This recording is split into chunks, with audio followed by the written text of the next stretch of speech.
This is an interview with Jeanne Bamberger. It's June 7th, 2005. This is the second interview with her. I'm Forrest Larson in the Lewis Music Library.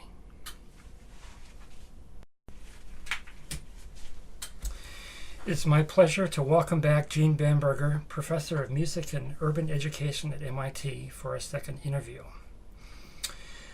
Picking up where we left off from the previous interview, you had a Fulbright scholarship to study with the composer Olivier Messiaen during the academic year of 1951 to 1952. Can you tell me how this came about?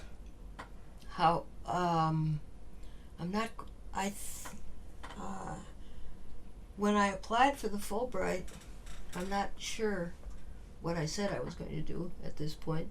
But it was when I got there, they didn't know quite what to do with me, the Fulbright people. So this course was called Aesthetics, Musical Aesthetics or something. And they decided that that's what I should do. So that's what I did. So before you got there, you didn't really know what you were going to be doing. That's right. I had at one point I was going to study the influence of Nadia Boulanger on American music, but I didn't pursue that anymore. I didn't know what I was going to do. Had you had a previous interest in Messiaen's music? I don't think I even knew who he was. Wow. Yeah. Wow. And on that, during the course of the year, you also did a concert tour to various American embassies, right? Yeah, they weren't all American. In fact, I think the only one that was an American embassy was in Paris. We did one in Basel, and in Geneva, and in Zurich. And at each one, we had some person that somebody knew who arranged a concert, not necessarily in connection with the American embassy. What led to that concert tour? How did that come about? Well, there were a bunch of us who were on Fulbrights in Italy and in France, around Paris. I don't remember exactly how it came about. It just seemed like a good idea, so we tried to get it to go. Now, Roger Sessions was part of that in some degree. He was on a Fulbright in Florence for the year. I see. And I think I just got the idea that the pieces we played were all by students of his. And so the idea was we would give a concert of students of Roger Sessions, and Roger Sessions would be there. That was just an idea. So I began trying to make contact with people here and there, and it worked. So what kind of audiences showed up for those concerts? You're going to ask me a lot of questions. I don't remember anything. Yeah. I don't remember whether there were many or few, or what I did have, and I think I gave you some of the reviews. Yes, right. And that was, I don't know, I think I was so busy practicing and so busy trying to hold the whole thing together. I don't remember much more than that. Well, that's demanding music. I can't imagine you having time to think much about anything else. So this aesthetics course that you took with Messiaen, it was often his practice for courses to focus on a single topic for the year. And you told me that the topic was Alban Berg's Vortec. Correct. Can you tell me about his approach to analysis? Was he interested from a composer's standpoint or a theoretical standpoint? Most of all, in that, since music of the Schoenberg, Weber, and Berg type was not very much played in France, and not very much liked in France, I think that most of what he was doing was trying to expose the students to this piece of music, which they certainly didn't know, and had just then been recorded in a concert performance of some kind in Metropolis. So, and as I think I said before, my French is not very good, so I probably didn't know what he was talking about a lot of the time. All I remember was that the students had to play from the score, and there was a lot of playing of the piece on the piano, and some listening to the recordings, but not very much. There certainly wasn't anything like 12-tone analysis,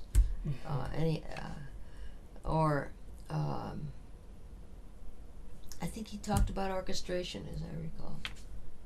I don't remember very much. It was a long time ago. We'll get to later. I have a question about his Messiaen and orchestration, but I don't want to get off the beaten path yet. Did he talk at all about the 12-tone theory and stuff like that? Not that I remember. Not that I know. I mean, I really can't tell you very much about that whole thing. Partly because I didn't understand what was going on, because I didn't really understand French, and partly because whatever I did understand, I've forgotten. I just remember a few quips. So this might have been Messiaen's initial introduction to serialism and all. Well, I don't know that it was even his introduction to serialism. It was just his introduction to atonal music, or I mean, I don't really know. Yeah. He was quite distant in his teaching. I mean, you didn't find out much about him. Two of his students, as we all know, Beulahs and Stockhausen were leading serial composers in Europe. Later. Yeah, it was later though. Yeah. Beulahs was also sitting in on Mio's. I told you that at the same time that Messiaen was talking about Vortec, Mio was talking about Vortec in his class. And Beulahs was in that class. So the Mio class, where it was? It was in his apartment. So you were going to that at the same time, and tell me a little bit more about his classes and kind of what you. Well, I knew him before, and I kind of came there as a friend of the family or something. So you met him when you were at Berkeley? Yeah, he was at Mills. And I think I also knew him in Aspen, but I think that was afterwards, right? Definitely. And he was much more sympathetic and interested in enjoying the piece compared with Messiaen, who seemed to be doing it as a duty. That's reading an interview with him about teaching the class. I certainly didn't get that. Well, it wasn't not teaching a class, but Vortec. Yeah. Oh, I see. With Vortec particularly. Yeah. Oh yes. Yeah. Oh, for sure. Yeah. He was very involved in teaching the class. I mean, he was very serious about that. But the fact that we were studying Vortec seemed to be more a matter of obligation than. But with Mio, it was clearly not that. We'll get back to Messiaen. With the Mio class, was there like how was that structured? How were the topics? I mean, was you like? Oh, it was just terribly informal. We just sat around in his living room. So you'd bring some idea to talk about, or some piece or something, or whatever. I don't know. It just he was playing this recording, and we were reacting to it, or he was reacting to it. Yeah. There may have been other classes, and I didn't go all the time. I just sort of dropped in. So I can't say anything about the way he was teaching or anything like that. Did Mio have much to say about 12-tone theory? Not that I remember. Yeah. Because we're not gonna get very far with that whole period because I really don't remember very much. Okay.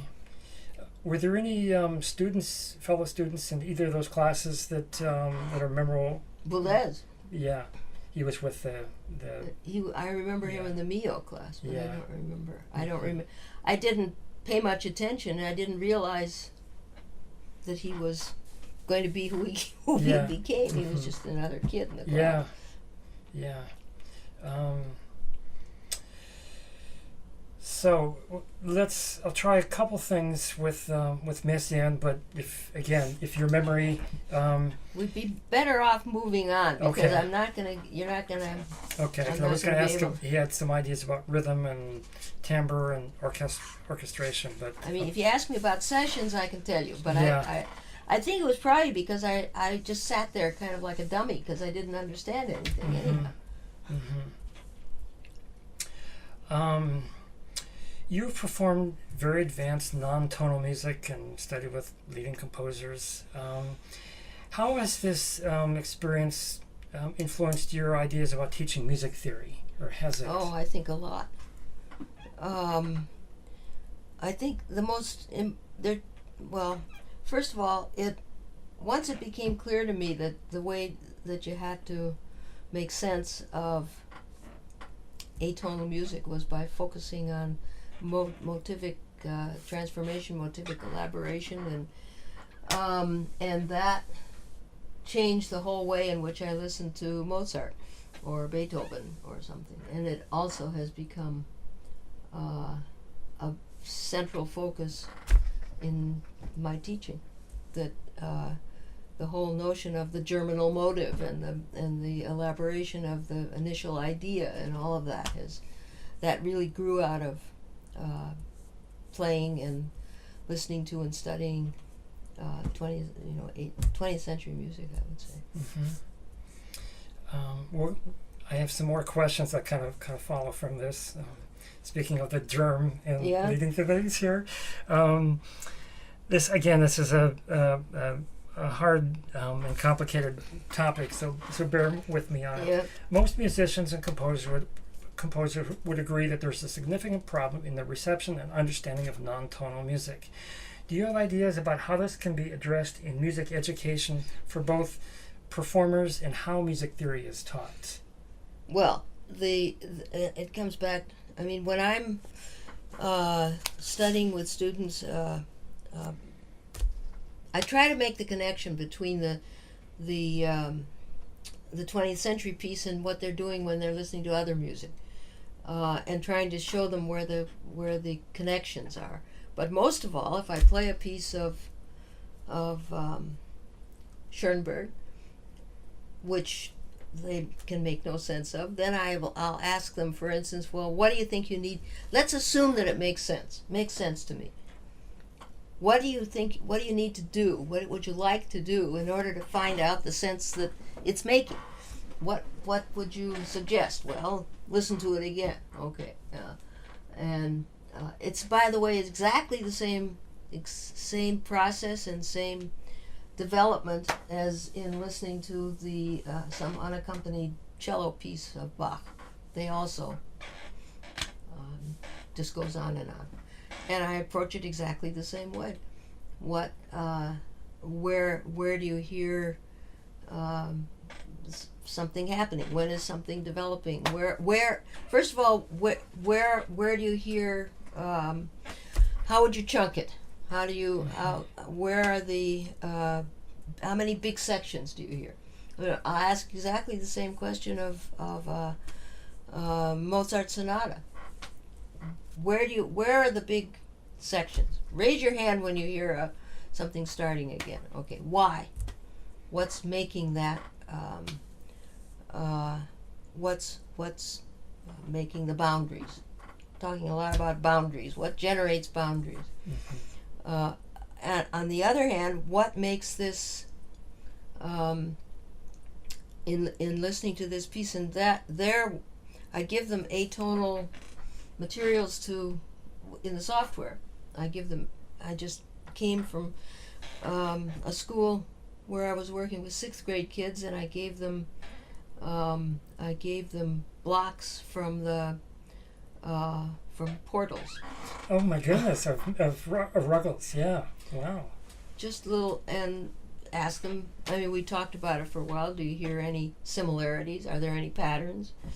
And they found patterns, and they also noticed changes in register, but with the same shape, and with the graphics in impromptu, you can see the shape. And then there were, I think, 7 little motives, and they had to try to make a melody that made sense. And so they did, and I have them. And they did interesting things with them, very much like what the MIT students do. But the question is, what makes it sound different from Twinkle Twinkle Little Star, or whatever? And the MIT students will eventually come up with things. It reveals the things which they take for granted, the assumptions, by asking what's strange about this. They're strange blocks. What's strange about them? And they'll come up. That's a way of getting at that we take for granted a beat. Okay. And what generates a beat? Well, if you have a piece that doesn't generate a beat, that's going to tell you, it's going to give you some insight into what does generate a beat. And it's also going to give you some insight into the fact that you take that for granted. Well, but now it becomes a compositional means. It becomes a compositional tool. You don't just have, you just don't take it for granted. You don't take it for granted that if you're composing, you're going to generate a beat. So that becomes dynamic instead of static. Right. And what else makes it strange? Well, like this little girl said, there's a big jump here. Okay, so you've got disjunct motion. Well, disjunct motion, that sounds, who cares? But when it comes as a feature or a factor in a compositional means, the question is, what are the compositional means that the composer is making use of? And how are they different from, and how are they like? For instance, if you can't chunk it at all, then it's hopeless. You can't, okay. But what makes a phrase ending or a boundary in some Schoenberg piece is it often shares with Beethoven certain features. For example, a longer duration, but not a tonic. Right. So that's the kind of discussion that goes on. What's different? What's similar? Until, and if the students become engaged in these questions and questioning their own assumptions and questioning the music that is familiar as well as the music that sounds weird, then they're already in it. And the other thing that I try to do is tell them, before you can say you hate this piece, or you have to find out what the guy is trying to do. And then once you have some sense of what he's what's making sense, what there is to make sense of, then you can say, okay, I understand it, but I still don't like it. That's okay. But first you have to try to approach it to find the terms, its terms. Right. How do you work with students who, when they're questioning their basic assumptions about music, sometimes that can be very unnerving for people. What's that like working with the students on that? I've never found that it was unnerving, except for some faculty members. It's even worse with people, where I find it often is with musicians who have so internalized notation, music notation, that if you give them a different kind of notation, that makes them very uncomfortable and very angry. because they're so used to thinking in terms of the entities which are referred to by the notation, that if you try to get at the principles, like the fact that typically in my rhythm notation, not just mine, a duration of 4 is twice as long as a duration of 2. And that's perfectly obvious to people, except for musicians who say no, it should be the other way around. That is, a 2 should be a 2 should be twice as long as a 4. Well, what are they doing?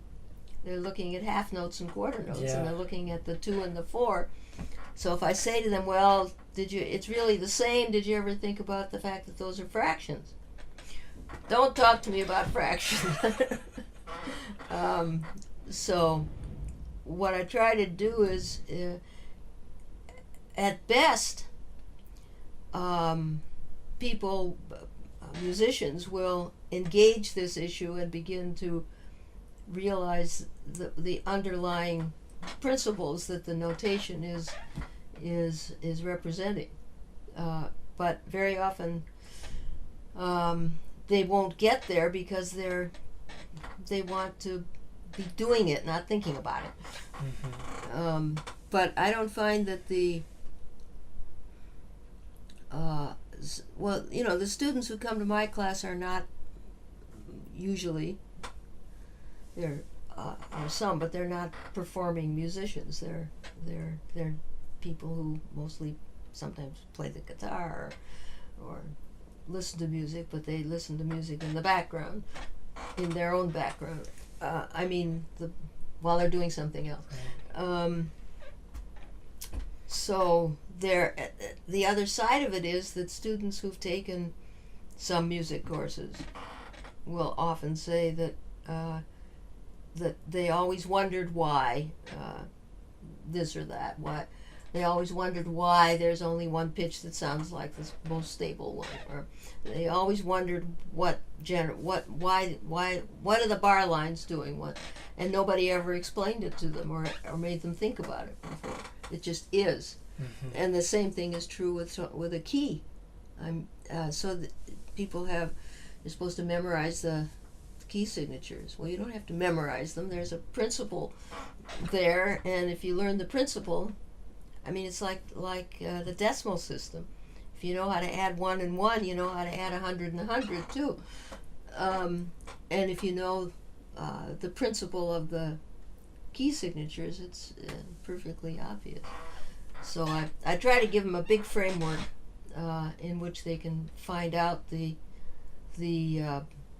underlying structure that's sitting there and that pieces of music are making use of all the time. And then you can see how the music that's not tonal, how do you generate something that's not tonal? So I guess a lot of the time I'm talking about what makes that happen. Sometimes I think I'm looking at a piece of music like an engineer looks at a motor. How does it work? I have some more questions later on about that. Another related question. In music education, 18th century music is still often taught as though it's kind of the basic norm from which all music flows. The public at large thinks that Haydn, Mozart, Beethoven, and Brahms are the essential, real classical music, and everything else is kind of, getting away from it or a precursor. Do you have any kind of thoughts about that subject? And well, I don't teach it that way, and I don't believe it. Yeah. But how do we deal with that in terms of education and? Well, I don't agree with you really that that's what people think. Music theory classes, they start you off with... Oh, yeah, but that's music theory classes. That's not the general population. I know so many people. That's, when they think classical music, it's those composers and everything else. Yeah, but they're probably not, they're listening, as Schoenberg would say, to the style, not to the idea, anyhow. Yeah. So, in that first book that I wrote, there are all kinds of, and it's what's what is creating coherence in different ways, given the materials that are out there. That it's not a matter of being reverential and taking as the, I mean, for instance, the forms that people teach. When I first began, when I was a teaching assistant in the music appreciation course in Berkeley, I had to teach sonata form. Okay, so I go looking for some pieces to use, and I couldn't find any pieces that fit the the description. Well, at that point, I thought, wait a minute, something's funny here, but people still go on teaching it as if it were some kind of a template that people pour their music into. Ice cube trays, I always think of. Right. So it's starting from the wrong place. You have to start with, if you start with hot cross buns, which I find myself spending an awful lot of time with, it's got in it, if you really look at what's generating boundaries, what's generating coherence, what's generating contrast. For instance, is da da da da da da da, is that the same duration as beep bum bum? Well, you have to. It doesn't seem like it.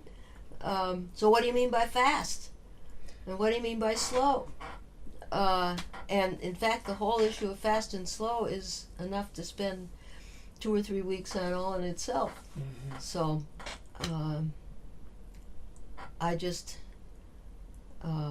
I think the people who think of that music as being the meat of the situation, those are people who go to concerts. Those are people who consider themselves musically educated, I think. Mm-hmm. But the ordinary public doesn't listen to that stuff or any other. Most of the students that I get in my classes have really never listened to music that you hear in the concert hall. Mm-hmm. So you're not violating something when you play Brahms RWC or something. Do you find with that kind of background a certain openness to ideas because they don't know what to expect?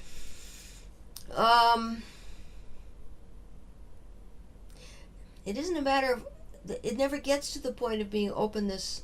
Well, it does in a way. I remember playing, I don't know, The Rite of Spring, some part of it or something, and some kid said, "That's never going to make the charts." So, but then, immediately I'll say, why not? So it isn't a matter of trying to propagandize or to convince people to, but rather the question always is, what's happened? What's going on here? What is this? Mm-hmm. What's there? And juxtaposing, I don't know, African drumming and Stravinsky or whatever. Right. And then I'll ask him, why do you think I put those two together? Mm-hmm. That's some really interesting work that you've done. As a performing pianist, what prompted you to get a master's degree in music theory, and moving away from, in some ways, from performance to more theoretical work and research? Yeah. Well, the first move was when I got the BA in, well, it was in philosophy, but here I had this BA, and I realized I couldn't make a living off of that. Right. And that was from the University of Minnesota in 1946, right? Right. Yeah. Was it 40? At least that's the date on the resume. Right. We talked about that That's before. right. I guess that's right, but it seems funny because I didn't go to Berkeley until 48, and what happened to those 2 years? Yeah. But that's probably right. I think I went back to New York again in between.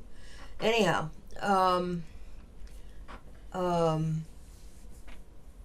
yeah, and besides that, now really mostly because of the things that came up in the lessons with Schnabel, I began to be curious about, Well, particularly about, why am I playing it this way instead of that way? What's the basis of the decisions that I'm making? And I had no idea how to approach that at all. And that's followed from the way that Schnabel was teaching. Yeah. Partly. Yeah. And also in New York, I was listening to lots and lots of music. Going to lots of concerts, which I'd never done to that extent before. So I was really puzzling over. I think I had been puzzling over why people listen to music. Why is it there? What is it doing? How do we? All those questions were. Plus the fact that Schnabel sort of sent me off to sessions. They were friends, and he kind of passed me on to.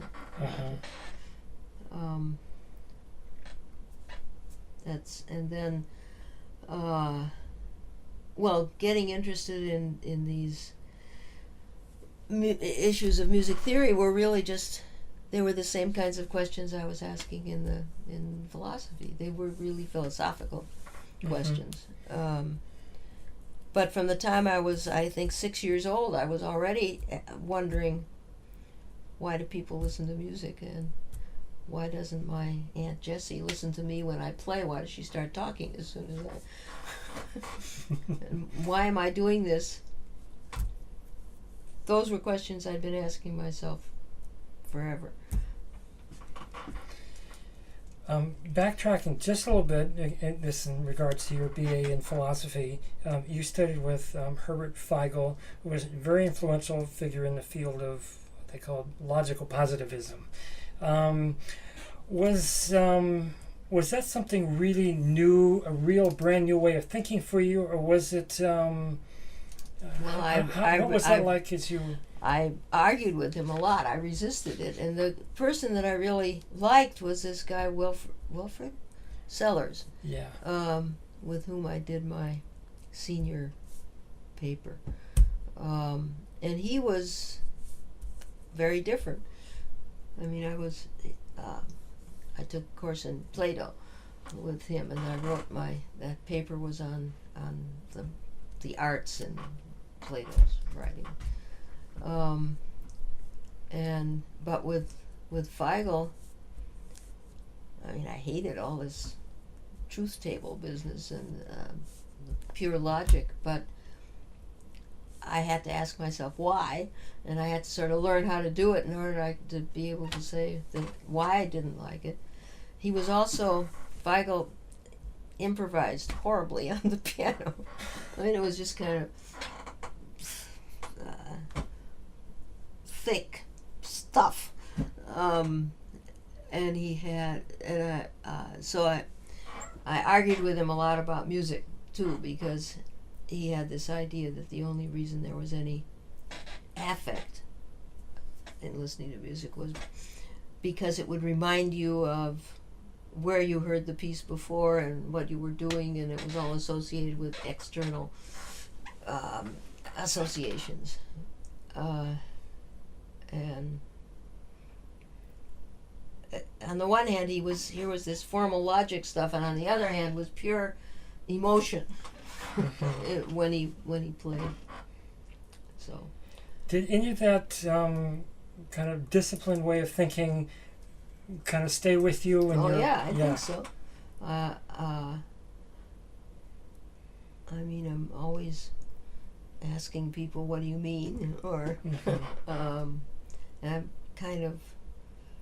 I'm not very patient with stuff that is not explainable, or that's not true, because there are a lot of things that are not explainable, but at least I'm always trying to find a why, or a what for, or something. So Wilfred Sellers, who you did your paper... I'm a little confused there, because his father was at the University of Michigan. I think his father's name was Wilfred, but I'm not sure. Okay. But Feigl and Sellers were the editors of a whole series of books, which and it's that Sellers that worked with Fido. So, what was his philosophical orientation? I don't know. But he was a Plato scholar of some sort, or? I don't know that he was particularly a Plato scholar. I knew him because he was teaching a course in Plato. That I don't remember very much of it, except he was somehow a more congenial. He was not a logician. You taught at the University of Chicago. I have the years 1955 through 69. Is that correct? Were you hired as a music theorist there? Yes, I guess I was. I was also hired to teach a course called Humanities 1, which was a course in art, music, and literature. Right, and that was with Leonard Mayer and Howard Brofsky. Well, there were about 10 of us, and each person was a specialist in either art or music or literature, and everybody could sort of manage one of the other areas, but not three. And that was a wonderful course, and I think I learned as much there as I learned in any university. We had meetings every Thursday afternoon for about 3 hours where the way the course ran, we never tried to put the things together. We would have 3 weeks on art and 3 weeks on music and 3 weeks on, or something like that, on literature, and the focus was on the work. That is, so that in literature we were reading the Iliad or we were reading Joyce poetry or whatever it was, but it was on it was certainly not historically based, and it was so at these meetings somebody would take the paintings that we were going to be looking at that week, Bruegel and it was often not historically bounded. That's where this ahistorical thing really came from. Instead, it would be a question of I don't know, color or texture but a lot of the focus was on structure, so that it was very easy to go from Rembrandt to Picasso. In order to talk about this, to look at the Rembrandt as if it were an abstract painting. But I learned a huge amount from those sessions. And the same thing, if it was literature, we were talking about the work, not the historical. It was during the time when the new criticism, where the work that's what was there, and you didn't go looking at the historical context very much. And it was all seminar kind of thing, students sitting around the table asking, what do you see? What's there? And the same thing was true with music. So, and they were very good people on the group. Of course, it changed over the years, but the faculty was very impressive. Then there was once a week there was a lecture for all the sections that one of the people gave. And you were telling me that this was, in a lot of ways, the inspiration for your book, The Art of Listening. Well, it grew out of that's what we wrote it for, for that course, the music part of that course.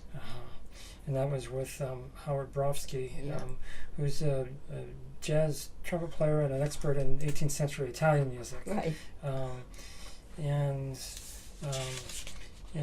Leonard Meyer has also written some very influential books on music, arts, and ideas, and I can see why a course like that would be so inspirational for. Yeah, it was, and the people, as I say, in literature and art were just as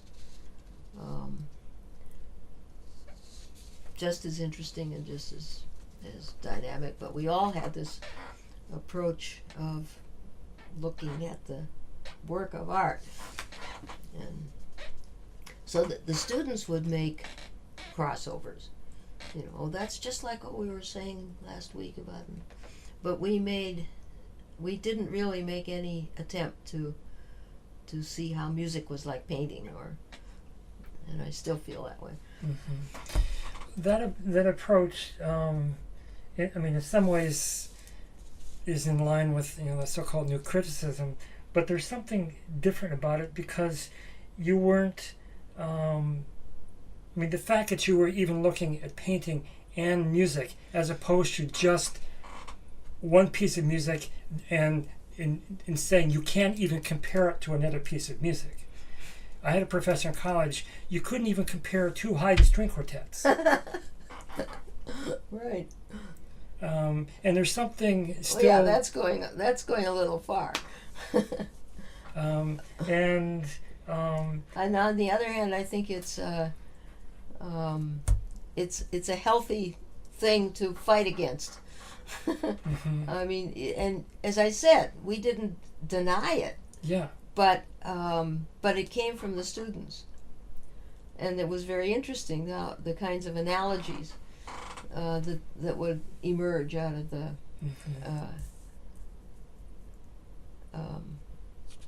the discussion. Right.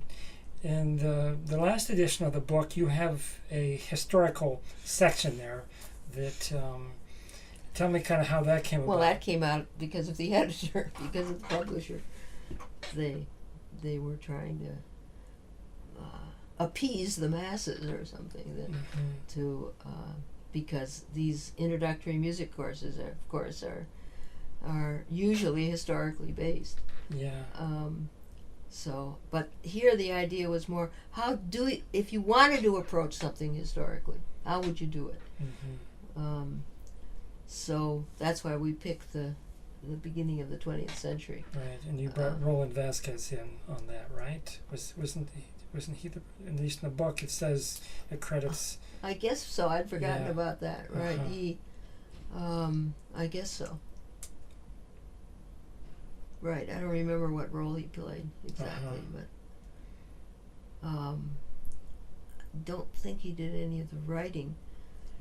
There's some credit on the front. Yeah, I remember. Now that you mention it, but mostly what we did was we'd think of a piece that would be good to talk about phrase structure, and then, or even no, it was not. It was more. Here is this piece. What do you have to do? This was the question we were always asking each other. What do you have to know how to do in order to really hear what's going on in this piece? And then we tried to develop that, whatever that was. You had to hear the motivic stuff. You had to hear phrase structure. You had to hear hierarchical structure. Well, how are we going to get there? And how are we going to? Just like I think that it's so important for people to, in order to get any, to understand a basic principle in science or anything else, it's very important to move across media and sensory modalities and modes of representation. And then the principle becomes not something that's attached to gears or attached to Mozart, but rather is something which is much more general. When you were at the University of Chicago, were the ideas of John Dewey still current? He had taught there earlier in the 20th century. In the education. Yeah, was I didn't have anything to do with the education stuff at that time. And I don't think I was much aware of Dewey either. Because I've come across quotes from John Dewey in some of your writings, and that was later. Yeah. But you realize that I was there during the whole 60s thing. That's right. I was much more involved with that than I was with John Dewey, for sure. So, I want to ask you about what brought you to MIT. You came in, I believe, 1971 as a research associate in the Department of Electrical Engineering. Well, that was later. I was in the music department. You first. were? Okay. I came into the music department in 1970. In the second semester, because David Epstein was on leave, and I came in to fill in for him while he was on sabbatical, and that happened because I met Bob Freeman on an airplane coming from some conference, and he was teaching at MIT at the time. He was teaching at MIT, and he was also accompanying somebody, and he invited me to somebody's big house in Weston where he was trying out. So this you program. had moved to the Boston area at that time, or did you move because of your of MIT? No. So I moved because, first of all, I wanted to. I was. I no longer had a job at Chicago because when I began having children, I got off the tenure ladder and became a lecturer or something, and then I discovered, I was told after a while that you could only do that for 10 years, and that was the end of that. Plus the fact that this was right in the midst of all of the 60s business, so some students tried to take up my cause along with other people who were being fired or not getting tenure or something. And I really wanted to get out of there.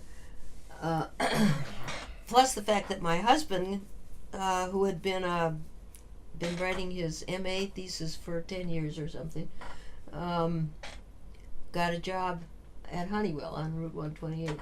So that's why we came here. Mm-hmm. And your husband's first name? Frank. Ex-husband. Yeah, right. And we moved to Wayland, and for the first time in my life I was not connected with some educational institution. And then I met Bob, and he said, go tomorrow and call Klaus Liepman because they're looking for somebody to teach David's classes, which I did.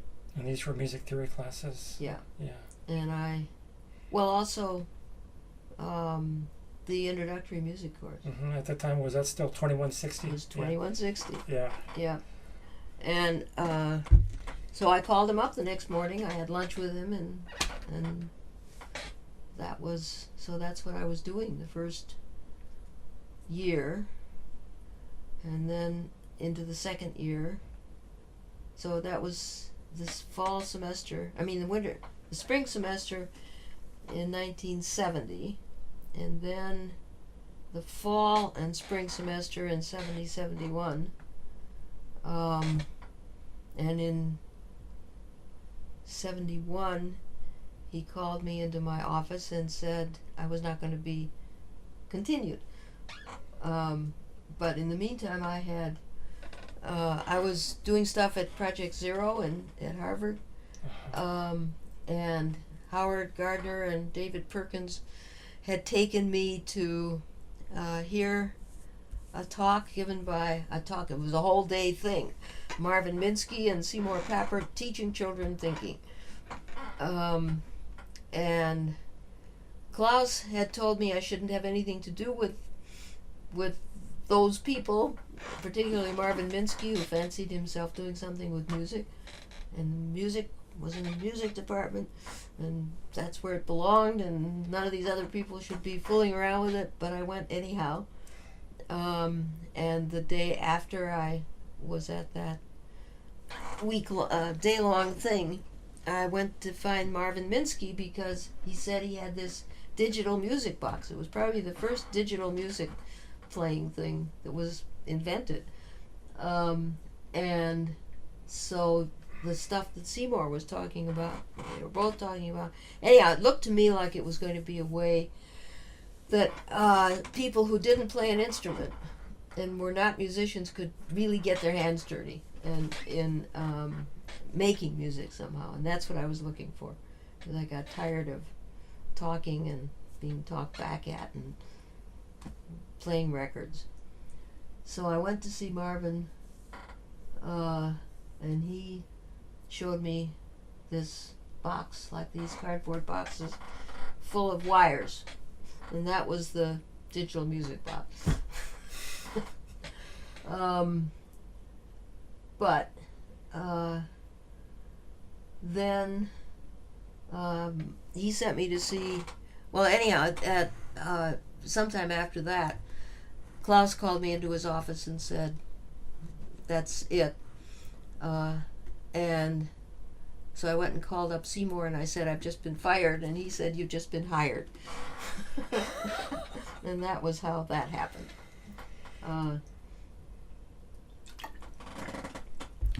So I had already been hanging around there, but I knew nothing about computers, and everybody treated me like I was a moron or something. But then in the fall of 72, I guess, I was over there, and that was there was another whole new education, totally new education. I want to pick up that in a minute, but I want to go back with Klaus Liepman. He was the first professor of music at MIT and founder of the music program. Did you ever hear him play the violin? No. No. I still have not met anybody who had heard him play it. In fact, I think of him as a conductor now. Yeah, but he was a violinist. And just... Did you have any experiences with him where you got a sense of him as a musician? Well, there was his book. Yeah. What's it called? The Language of Music. The Language of Music. Yeah. But as far as seeing him in the actual operation as a musician or talking with him, did you? No, not really. I think of him as a choral conductor. Yeah. And he really, he ran the place like I must say that he gathered around him, the faculty that he gathered is impressive. But he still ran the place like the boss. You couldn't do that anymore now. I mean, you couldn't even I don't think. Well, I guess you probably could call in a substitute teacher, which was basically what I wasn't. The second year I wasn't. You couldn't call somebody in and say, so long. I don't think you can do that anymore. Yeah. But obviously the music section here picked you up again after... Well, only after the DSRE, the education division, folded. Oh, and then they rehired you. And then that was a fact. Well, I had everybody in the education division had a joint appointment. And no two people had joint appointments in the same place. So I had a joint appointment in music and in the education division, but I wasn't teaching any music courses. It was just. But when the tenure decision came, then the music department had to agree to it. I see. And shortly after I got tenure, I was back in the music department, because shortly after that, the education division was made to go away. What was that transition kind of back to the music section? Well, I think I never felt a part of it, really. The education division was a remarkable thing and a remarkable group of people, and we were all so much working together. And I still have friends who are, and I'm still working with people that I worked with there. And I never worked with anybody in the music department. Mm-hmm. I mean, people don't work together in the music department.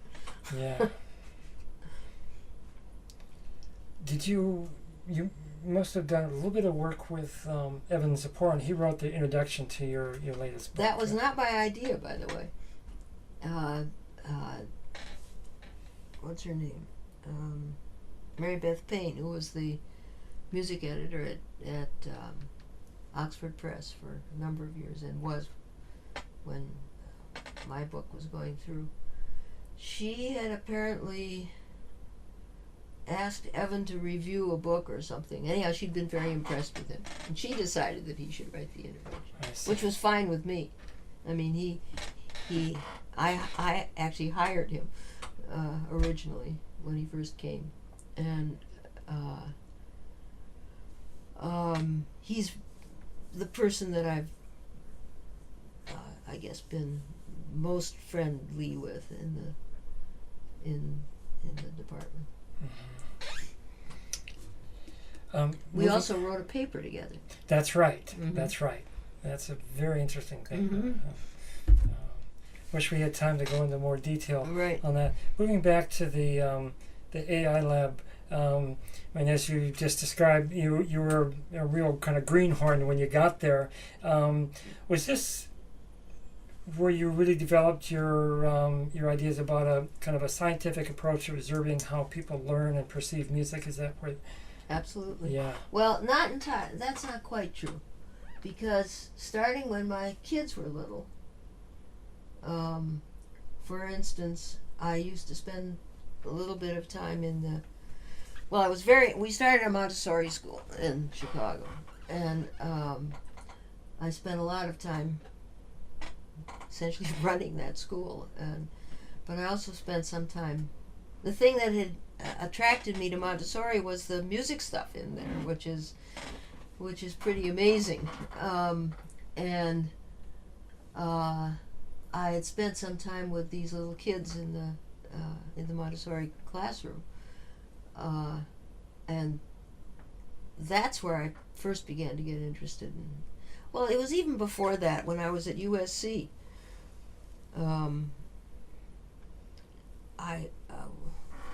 I was impressed with the fact that there were students who were wonderful performers. I think we talked about this before, and they were failing these ear training classes.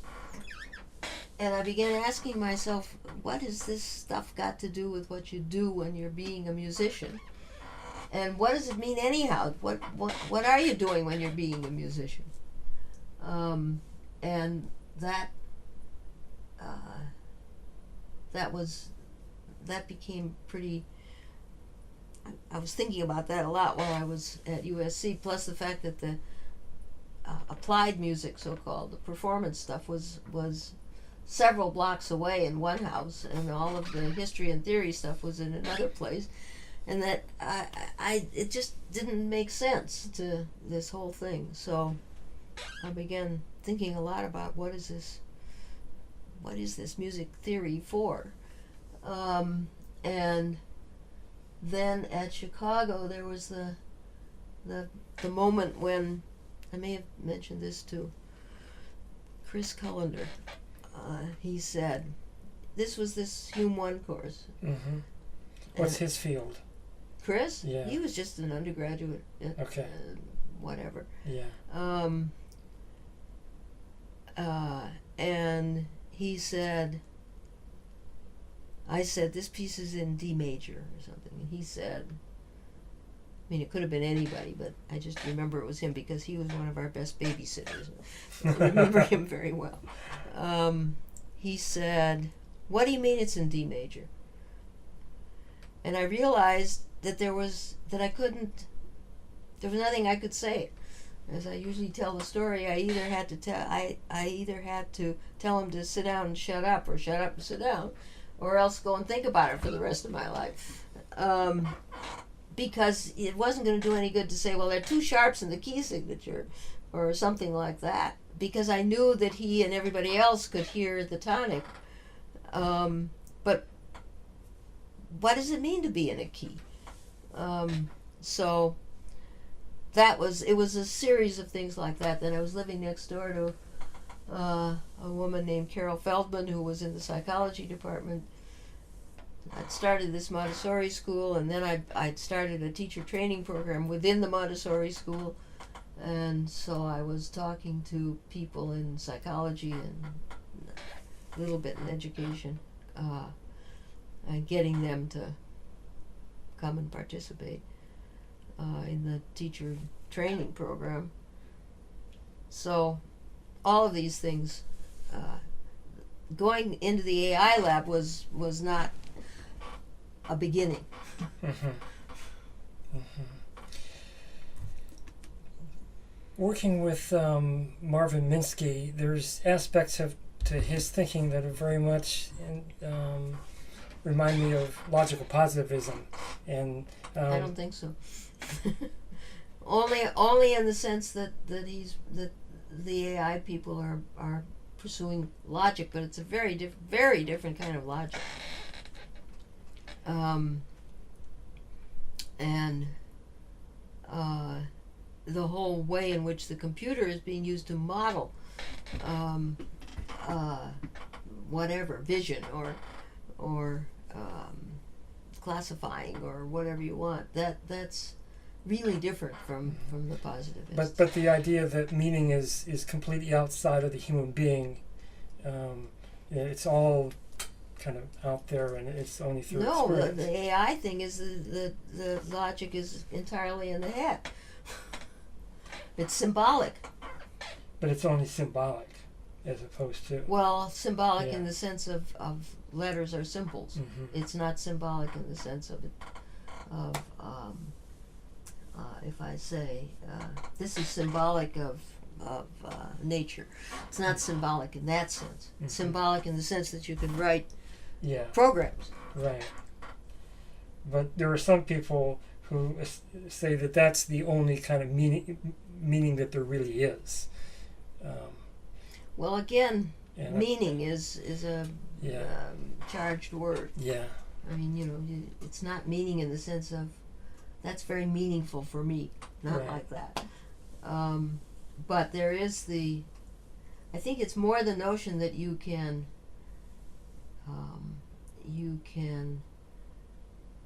make an algorithm, or you can make a procedure which will look like what people do when they're solving problems or something. Mm-hmm. But I think one of the important things about Marvin initially thought that the vision, I mean, how do we make objects out of the stuff that's coming? He thought that was going to be an easy problem, and he very quickly found out that, well, it's still a very long way from being solved. And now he writes detective novel, mystery, science fiction. He writes science fiction. I didn't know that. Yes, wow. Right. Wow. He's written at least one, if not two novels. And your work with Seymour Papert, is that where you... he seemed to be really influential for you. Is that where you got interested in Jean Piaget and all that? Right, except that this woman, Carol Feldman, who lived next door, my first introduction to Piaget was, again, like almost everything else, an accident. I mean, just, I had taken my younger son to take his guitar lesson, I guess so, in some community music school near Wayland, in Sudbury to be exact. And while I was waiting for him, I went across the street to the used bookstore.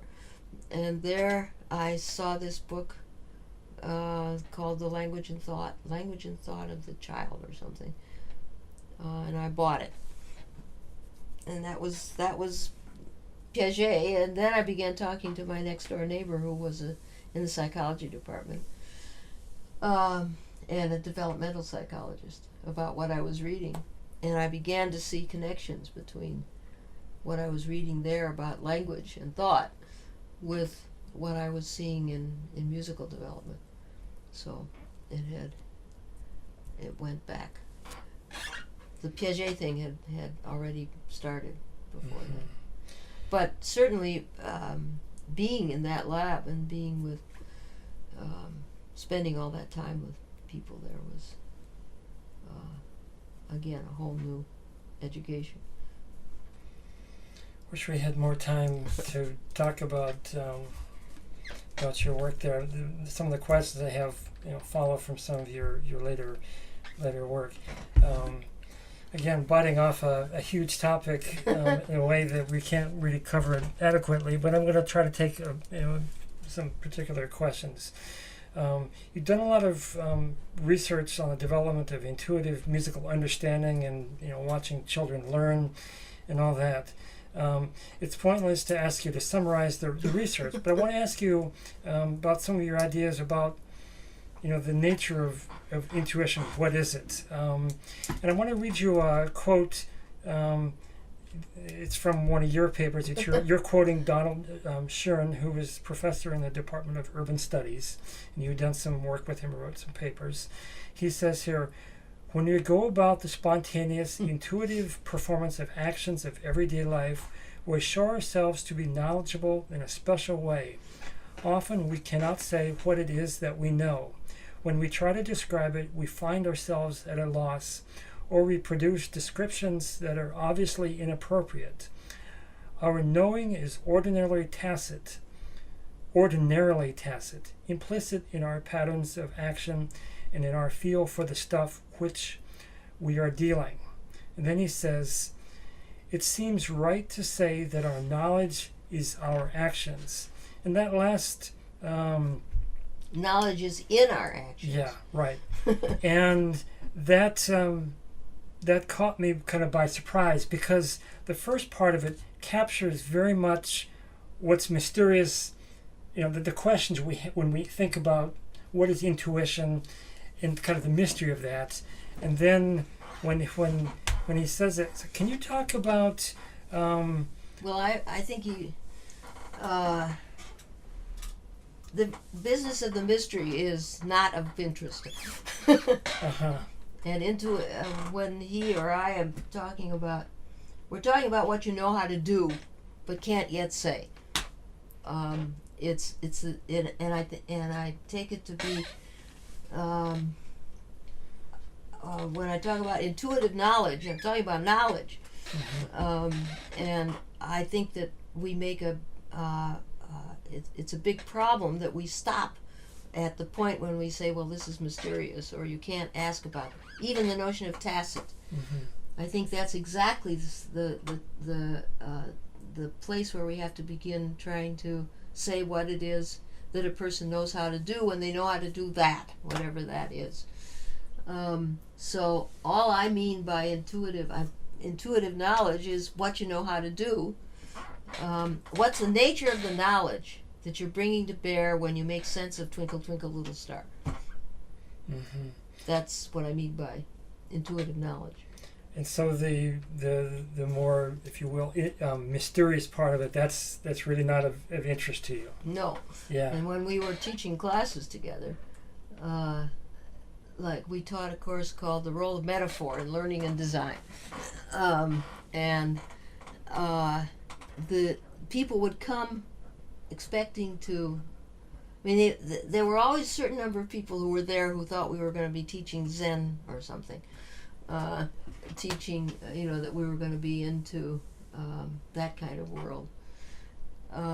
Because as soon as you aren't programming a computer or talking about stages of development, or have some kind of a theory that that you believe in and that you're promulgating, then people think you're in the world of mystery and magic. And so we were always arguing with that and trying to say, you can explain some of these. I also talked about the garbage can approach to knowledge, where there were just a whole lot of things that you just had to, not that they weren't worthwhile, but that you couldn't say anything about them, so they were just pushed aside.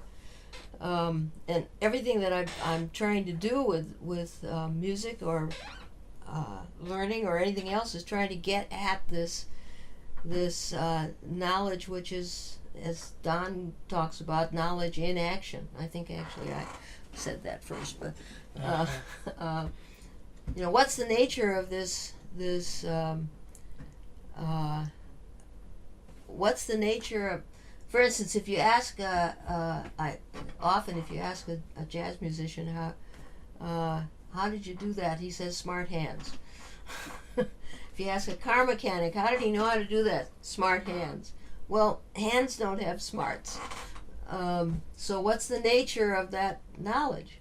Well, it isn't the kind of knowledge that you can lay out 1, 2, 3, 4, but it's a complicated intersection of a whole lot of things, and we're not very good at talking about or thinking about those kinds of. I often notice that in science, in medicine, that the big breakthrough comes when people realize that they have to speak in terms of relationships, of networks, or whatever you want to, of higher level connections, and stop talking in terms of not stop, but have to find explanations not in the at the smallest microscopic level of entities, but rather in the way they relate to each other. That's for instance, we can talk about pitch and we can talk about time, but nobody hears pitch. You can't hear pitch without time. Mm-hmm. So you have to talk about events, and we like to say this piece is in 3/4 time or something, but it isn't until that's generated. Well, then how come we can keep time when there isn't any beat actually being performed? Well, you can explore that. You can ask, what is it in the music that you're responding to? You can find out a lot of things if you ask questions in terms of what people know how to do, rather than in terms of the notations, for example, in terms of the way we represent stuff, because that's already very biased. As a high level, artist, performer, pianist that you are, there also must come a time though when there are certain things that you're doing that you yourself don't understand why, and you're making certain spontaneous decisions. Sure, at the time, and certainly when I'm playing, I'm not thinking about any of this stuff. Yeah. But I'm still making use of some kind of knowledge, and if I'm playing a piece and I can't, I try to find out why I'm hearing it this way, or why I can't get it.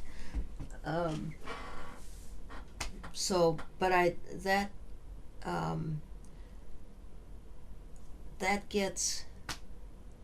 I can't play if I'm thinking about that kind of stuff. Right. But because it's a different kind of action, but it's informed by everything I know. Right. They're not opposed to each other. It's just they have their time and place. Yeah. Then you can almost feel it, your head switching to another place sometimes. Mm-hmm. Your work with Howard Brofsky, did you spend much time with him on just improvisation, and what maybe you've learned from him? Has that influenced your we didn't spend any time on improvisation, but he helped me to hear Stravinsky, for example, because to listen to sound and texture and that kind of stuff. Mm-hmm. And also, he taught me how to hear the 12-bar blues, and other jazz kinds of stuff. But he also, that's. You mentioned in a previous interview about improvisation in the learning process. Right. So that's. Can you talk about? So that wasn't from Howard Bofsky or anything. Not like at that. all. That was just, I guess, pretty much my invention. Because you've talked about trying to find different creative solutions to the same problem, and well, it was much more.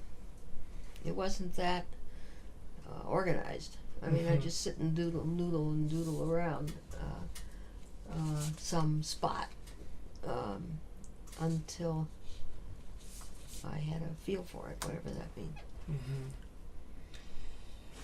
Do you listen much to jazz, or does that interest you very much? I don't listen much to music, to tell you the truth. I'm always surprised when I think about that. I mean, I have, compared with some people I know, I have very, very few records, CDs or anything else. It took me a long time to get a stereo instead of a monaural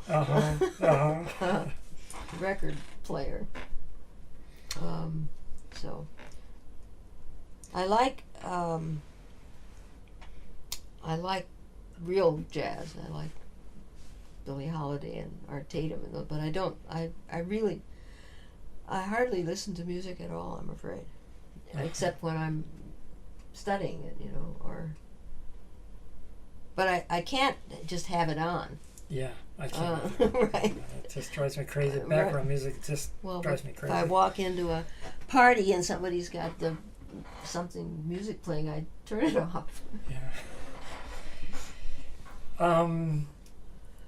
Tell me about some of the piano playing that you've done, recently. Is it just pretty much kind of informal playing and chamber music and stuff like that? Yep.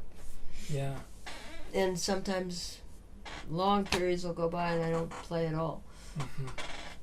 In the last couple of months, somehow we've been playing trios almost every week, but that was very unusual. I'm hoping to do more. Maybe at the end, if we have time, I can ask you about some of your musical plans when you get to California. Another hard topic, music and mathematics and artistic creativity. So bear with me here. The subject of the relationship between music and mathematics is vast, to say the least.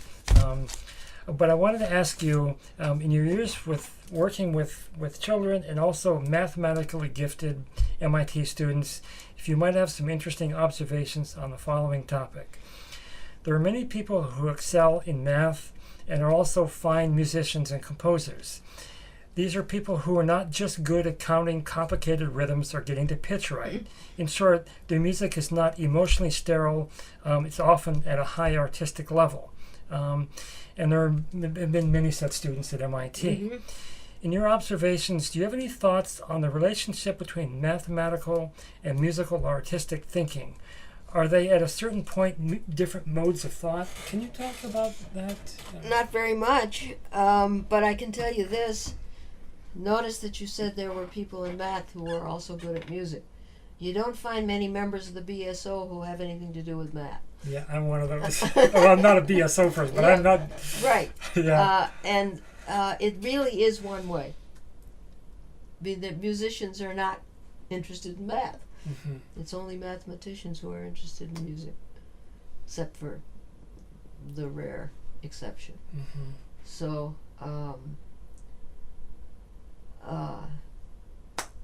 I have often asked MIT students who are in computer science or mathematics or something, and also play an instrument or compose, if they see any connection between their math and their music, and invariably they say no.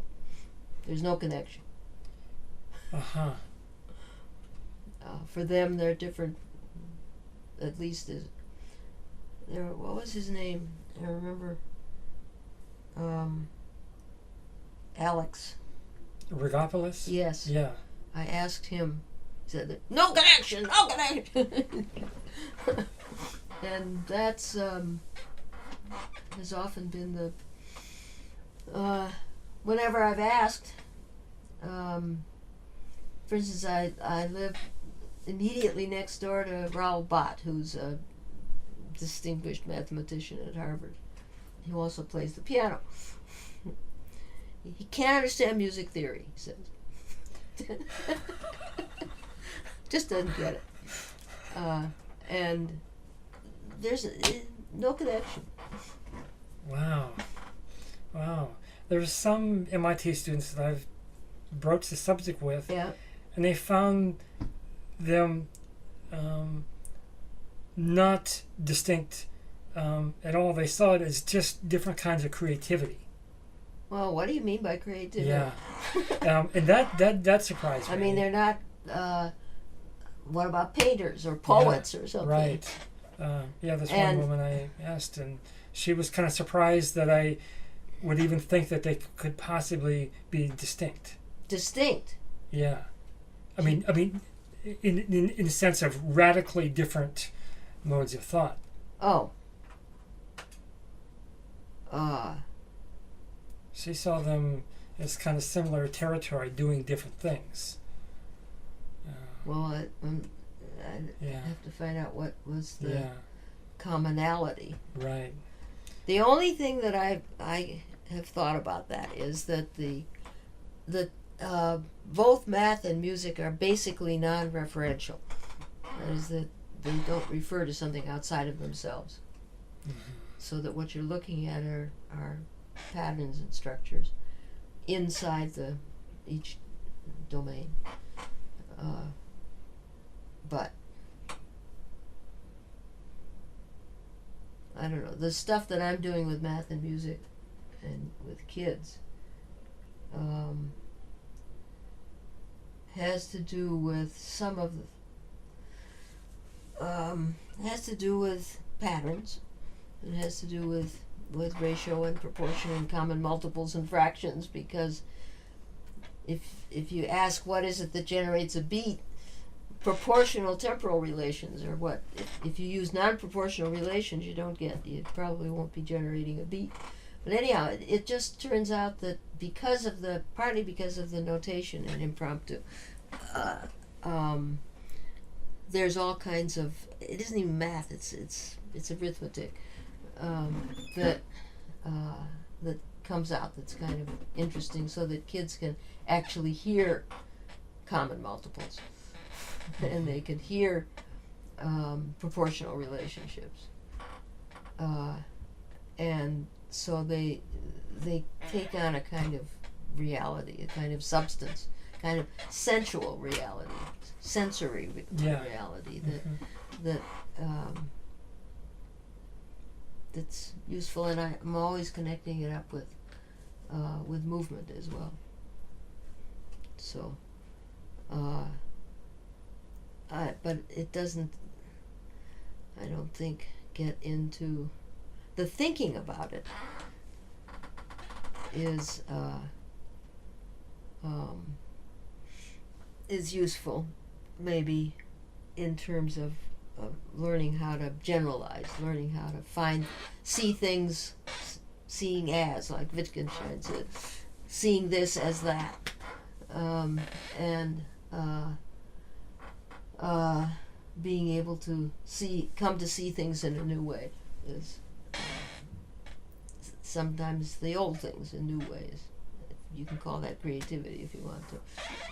Yeah, I think some people would might see that kind of higher level kind of thinking related to some kinds of musical thinking and stuff like that. Yeah, well, I think that might be the case, but it's remarkable to me how kids can begin to, but you have, as long as you're telling them what they're supposed to hear or do, you're never going to find out what they're doing.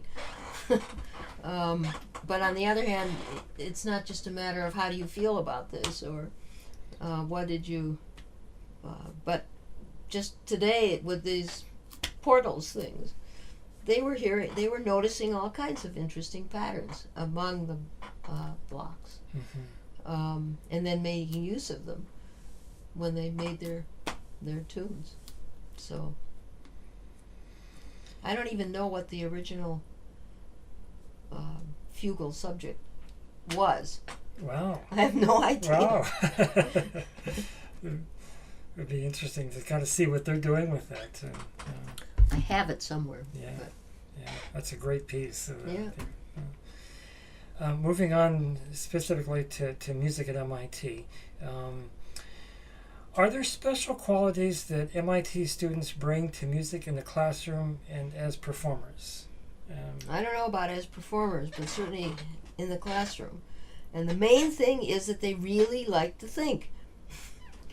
They really like to be puzzled and to get to probe the puzzlement. It sometimes worries me that I'm so accustomed to being able to challenge students and to get them to think about. That's another part of it, but to confront puzzlements, that I sometimes worry that that's not going to be characteristic of students in Iowa or something, or Minnesota. I think I told you, whenever I'm demoing my software, after a few minutes, almost invariably people will say, well, you really want people to think, don't you? And I sort of feel like I should apologize or something, but yes, I do, and that's why I like the students here so much. The other part of it is, at first, they're very puzzled, speaking of puzzlement, and confused, because I'm trying to get them to think about their own thinking, and trying to get them to account for their own perceptions, and they're not used to that. They're used to trying to figure the professor. They're not used to trying to they're not used to the professor trying to figure them. Mm-hmm.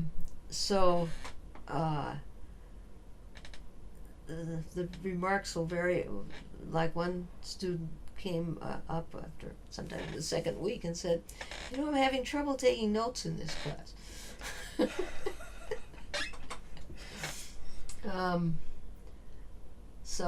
And then some students, I suppose, will think, why don't you just tell us, what is all of this? I remember, what's his name? John, the choral conductor. John Oliver. He was one of the few people who picked up on the previous book, The Art of Listening, mm-hmm. and was using it as a text. And he said that at first it was really hard for him, because particularly as a conductor, he was expecting to tell people what to do. And this book is really asking the instructor to try to find out what the students are hearing and thinking. And he wasn't used to that, but he had learned a lot from. He kept on using it all the time he was here. I mean, even in your own research, you're asking your questions of yourself in the process of observing students, and that's a very different research methodology. Yeah, right. I wonder. It's the basic question for both the student and the instructor is, I wonder why that happened. All the time. Or what does that mean?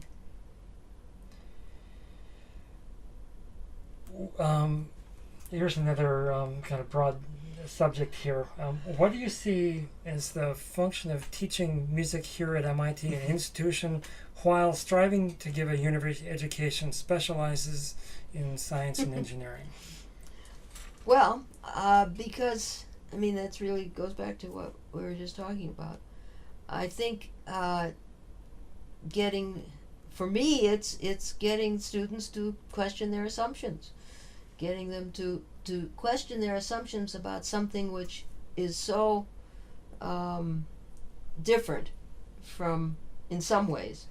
Before I said that for me, trying to make sense of a piece of music is more like, I think musicians are more like engineers than they would like to admit. Mm-hmm. Because I think there are all kinds of aspects of it. In order to play a piece, you have to You have to get all around it. You have to know how it's made, and that's what engineers are doing, is trying to figure out how something in nature or something in that you want to make something happen. Yeah.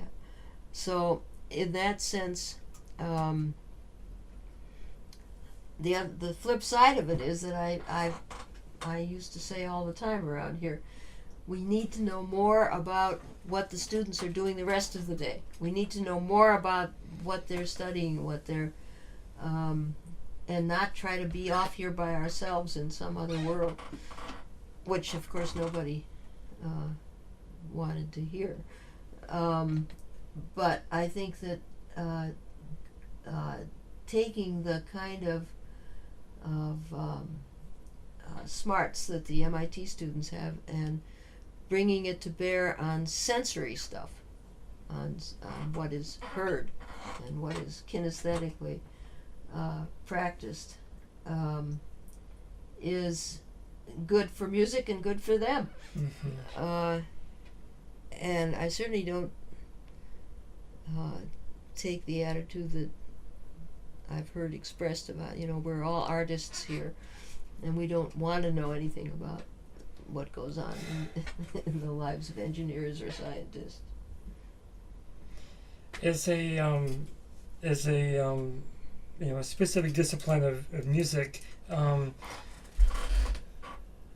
let me ask you this way: should the music the music program at MIT, in some ways, is different from lots of university and college level curricula. Do you think it should be different, in some ways tailored to some special needs here? Or no, I just think it should be. Well, in the first place, I don't find it that different. Except that there seems to be a reluctance to bring much analytic focus, which is of course a reaction to the surround. But I think it should just be as good as the best music departments. Mm-hmm. I think that there's a tendency to water it down here, or to be, to sort of dig in your heels and say we're different from you, mm-hmm. Rather than trying to help the students to make use of what they're good at, but in ways that are appropriate to musical issues. Mm-hmm. The actual music major program here at MIT, do you think that there's resources that MIT has to bear that could make that a distinctive program? Or well, the thing that's bothered me all the time is that there's no real analysis course. Right. And I think that's shocking. I mean, a really, really, like the course that Roger Sessions taught, there ought to be a really, really good a course that comes at the notion of analysis from lots of different points of view, and well, just that. Mm-hmm. And the theory classes should make that possible. I think I think to teach an old-fashioned tonal music theory class here is you could do better. Not that you could be teaching to the engineers, but it could be more experimental. Mm-hmm. Just that. I mean, there's just the standard harmony and counterpoint, and it has surprised me that it just continues to be the same as when I was in college. Right. Right. And it perpetuates certain kind of encrusted ideas. Right, and that's why I think when students who've taken those courses, one or the other, when they take my class, when they say these things like, that the I'm trying to get at questions that weren't even approached in those classes. Like what generates a beat. I mean, never mind identifying the pieces. In the beginning theory classes, you have to write out measures that are in 3/4. So what does that mean? It means having the equivalent of 3/4 notes in a measure, but it might not sound like triple meter at all. And but that doesn't. Nobody makes that step. So then you come back to the question of, and that's one of the things that's the kind of a project that I'll give to students. Make some rhythms that generate triple meter. Well, they're hearing them back all the time, but even so, some people will come up with pieces that nobody else is going to hear in triple meter, and sometimes it's ambiguous.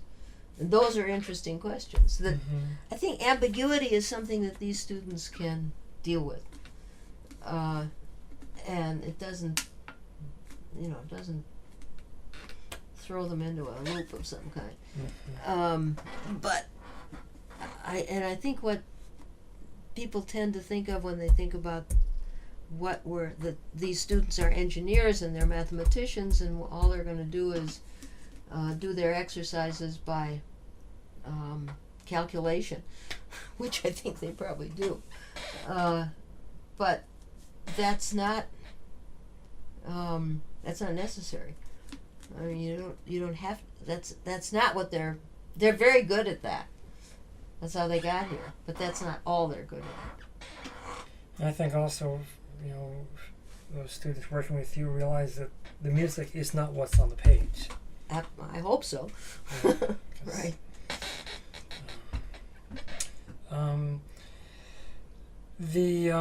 There's a performance emphasis in the music program here. Absolutely. Which in some ways is different from some... Yeah, that is different from some departments, like Harvard.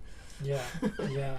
Do you want to talk a little bit about... Well, I think that's wonderful. And I think I'm just always blown away by the level of performance that of these students and how they do it in the midst of everything else. I don't know. I think that's great, and maybe that's enough. But if we are going to teach music theory courses, I think that they could be. Well, first of all, I would like to see some connection made between theory and performance. Yeah. And that could happen in analysis. Could be that kind of. I think at some point or other I have proposed having a theory for performers or theory and performance class, but the feeling always was that goes on in the performance classes.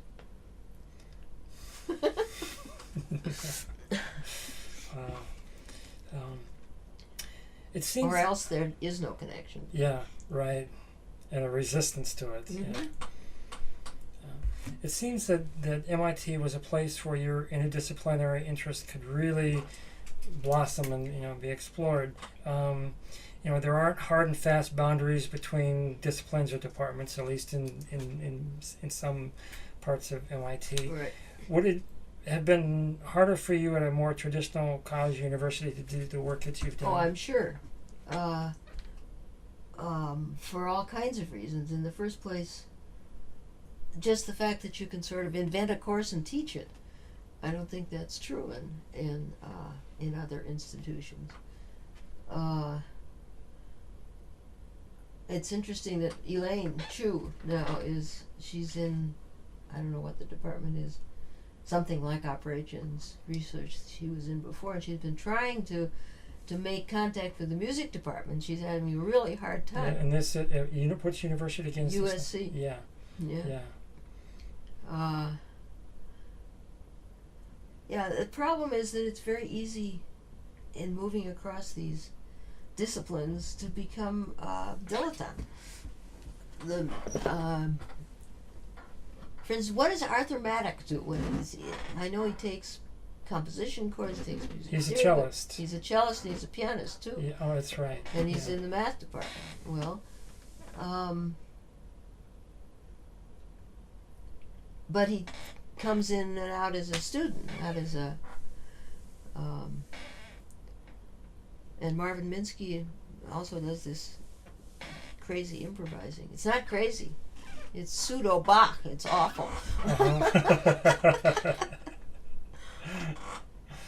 Yeah, if I think about, I guess I'm thinking about the other institutions that I've been part of. Well, it'll be interesting to see what happens in Berkeley, because I expect to have connections again in different parts of the university. So you may be doing some teaching there at the University of California, Berkeley. I'm not quite sure what. It looks like I'm going to be, to begin with, a visiting scholar in the School of Education. But I also expect to have some contacts in music department. I mean, I have some contacts. I don't know what will develop from them. Can we backtrack just a little bit, because I'm realizing that there's a lot that over the years I didn't realize how much you were teaching in there's the Department of Urban Studies, which there's an educational. Well, I started the teacher education program, and right. It ended up in urban studies partly because I was focusing on inner city urban schools. Mm-hmm. And that's where the subject of urban education kind of comes from. Yeah. Right. So there were a lot of courses that you were teaching there that weren't music related at all, but were strictly educational. Well, it was science and math. It was for students who wanted to teach science and math in middle and high school. Mm-hmm. Have you did you do any like this semester and stuff like that, or? No, well, I'm not part of it anymore. When I retired, it was taken over by somebody else. I see. And turned into something altogether different.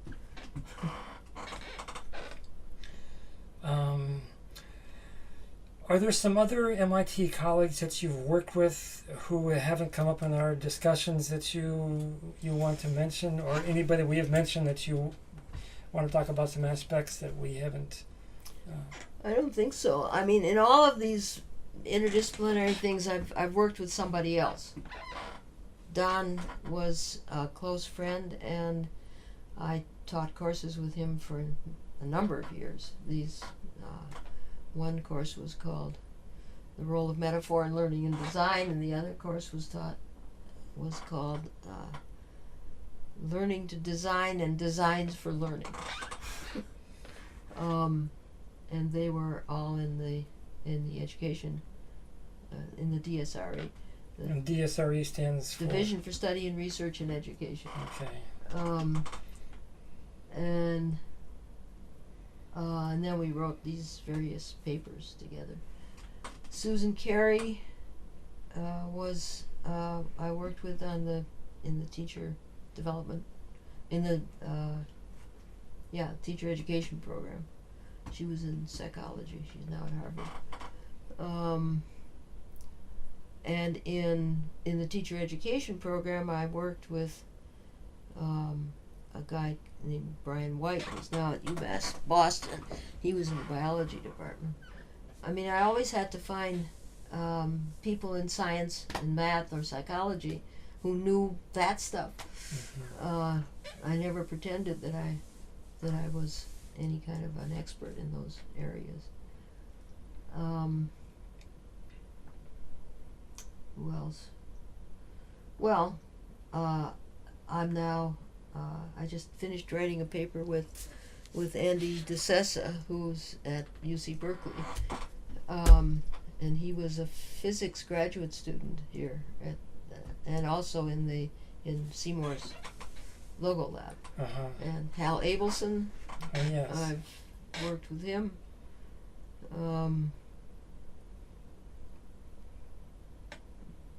Those are. Who else? I guess those are the main ones. Since I came back into the music department, well, in the teacher education program, there were I was interacting with people in urban studies, and I had a kind of oversight board, and there were a lot of people from all over the institute in that thing. But I don't think of anybody else. And it's 4:00. Yeah. So you're leaving Cambridge here, and you're going to UC Berkeley, and do you have any kind of more kind of musical, pianistic plans of playing music? I hope to play lots of chamber music. Mm-hmm. Do you remember Asher? Asher, what was Asher's last name? Clarinetist. Can't remember his last name. He's there, and whenever I've gone there to visit, he's a wonderful clarinetist. And a young friend of mine has just gotten a job in the ed school, who's a terrific cellist. So I'm sure we'll find other people. Mm-hmm. Is there a particular chamber music, repertoire that really does it for you? For as a listener or as a player? The trios is what I think the piano chamber music literature, that's the trios are that's the richest collection of stuff. Mm-hmm. And sonatas here and there, but I really like playing trios. Mm-hmm. One sort or another. Yeah, there is something magical about a kind of a trio combination. Yeah, right. So, well, I want to thank you very much for your time and your generosity, and this has been great. And I wish we had more time for some more of the questions. But I want to thank you for dealing with kind of big, broad questions anyway. So thank you very much. It was a pleasure. And what do you do with this stuff? You transcribe it? Well, eventually we hope to do that. In the meantime, we're working on getting this material at least available so that people can listen to the recordings in the library. And by the end of the summer, these interviews will be cataloged. There's a nationwide oral history database that we hope to have these in. So. Okay.